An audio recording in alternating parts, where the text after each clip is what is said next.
Hey guys, welcome back to another video. This is Troy from Cichlid Bros. In today's video, we're going to be giving a care guide and a species profile on the True Parrot Cichlid. I have one in my 180-gallon aquarium here. It's actually the largest fish in this tank right now. It's just an awesome fish, and we're going to talk through the details of that today. Before we do that, make sure to hit the subscribe and that like button, and let's dive right in.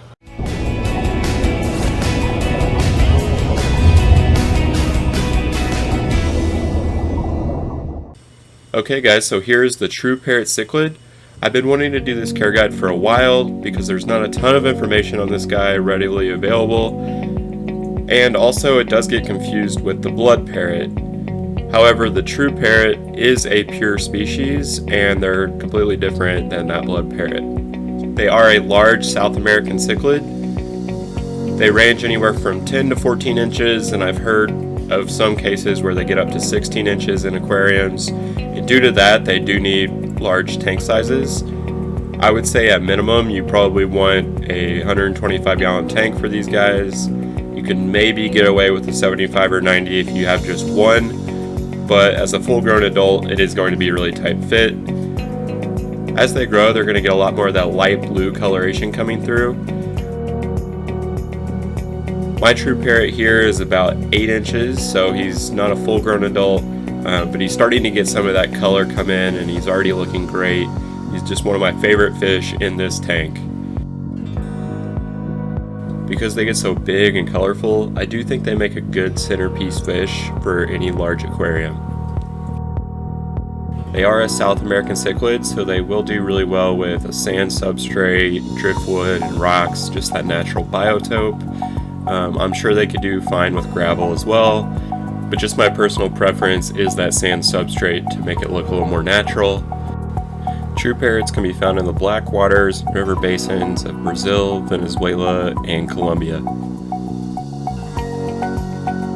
With their tank setup, they would definitely benefit from some shaded areas or subdued lighting, which again is similar to their natural habitat.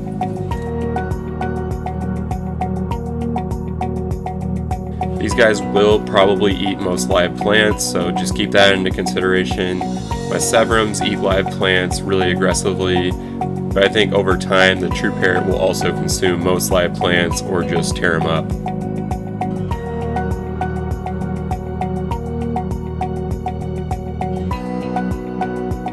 They prefer softer water and a lower pH, with temperature being in the high 70s to low 80s. For feeding these guys, they are omnivores and they'll pretty much eat anything. Getting a high quality pellet or flake, mixing in some frozen foods like bloodworms and brine shrimp. They'll eat almost anything I put in this tank. They'll also eat vegetable matter, and that's a good way of just rounding out their diet. They seem to change coloration quite a bit based on their mood, so if I'm cleaning the tank or even feeding the tank, they seem to get lighter or darker based on their mood at that time.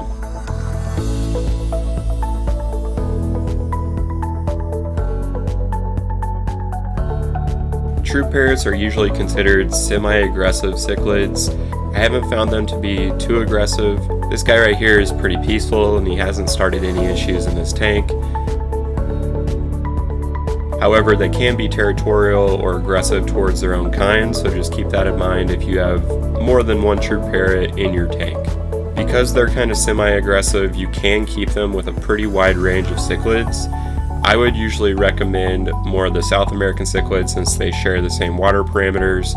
I would also make sure that any tank mate is sizable so that they're not going to be eaten or killed by the True Parrot.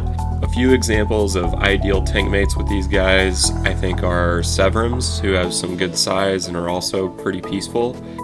Electric blue acaras are great. A lot of different types of geophagus could work, especially the larger types of geophagus.